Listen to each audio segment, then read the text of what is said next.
Representative Armstrong, you're recognized to speak against the amendment. Thank you, Mr. Speaker. Thank you, members. And if you would, please indulge me for a moment. Representative Ballinger mentioned briefly, and I will speak to the amendment, Mr. Speaker, but when Representative Bennett came down, she specified the exact numbers, and you said you choose not to question her character, and in no way do I think that she would stand before this body and quote fictitious numbers. She gave specific numbers, and you said that several lines were added, and I'd just like hopefully that he would clear that up for us.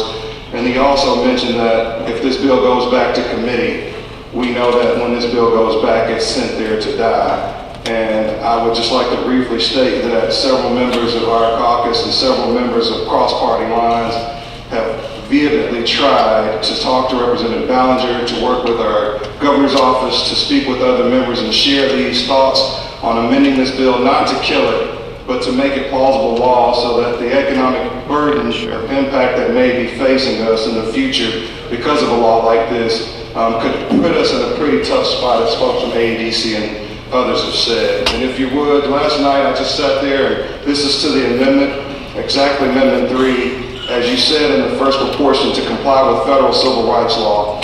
And then you jump down and you talk about substantial burden, which includes without limitations. A, that is expansive, and B, that is not in federal law, just to point out Representative Ballinger. But as I saw last night, that across this country, news stations were reporting on high end what was happening in Indiana. And I thought about the great state of Arkansas and the responsibility that we all have here. And I could not keep my seat any longer, and I spoke to the speaker, and I thank you for indulging me. But if our religious freedoms were under attack, yes. If you could please just make sure we stay on the amendment. Yes, sir, I am. However, as I mentioned, if our religious freedoms in this law were under attack, this amendment, if it were crafted to be a solution, I would be wholeheartedly for it, Representative Ballinger. However, because we did already have the opportunity to debate the merits of this legislation and this amendment and the other amendments that you have recently brought forward, I will reserve my comments towards the amendment before us today and exactly what it fails to do. Like many of you,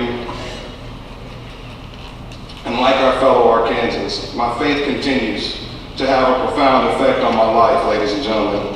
As such, I do not rise today to speak against any freedom of Arkansas to have that same enrichment to our own lives each day. The freedom to exercise their faith has a great history in our nation and in our state. In fact, it is enshrined in the documents that Representative Ballinger and many of the members in this House speak of so often that we were sworn to uphold. However, what this amendment fails to correct is to allow the other side of religion, the one that believes religion can and should be used as a weapon against those that may benefit those that may not walk, talk, or believe like we do. That is what these amendments do. That is what the amendment does. These folks have the absolute right to believe that the way that they are in their hearts will stand here. What's your point of order? It is exactly on the amendment. Representative Armstrong, you may proceed, but stay tied to the amendment, the languages that's in the amendment. It's amazing that Representative Bell rises to talk about a point of order when one of his own members of his caucus stood before us for like 20 minutes. Our history will tell us, ladies and gentlemen, when religion is used as a sword, it is often done to marginalize the vulnerable members of our society, whether against the people of color or women. Point of order. Representative Harris, what's your point of order? He's attacking members. I am not. To stay on the. I'll yield, Mr. Speaker. Thank you for your time. Representative Armstrong has spoken against the amendment.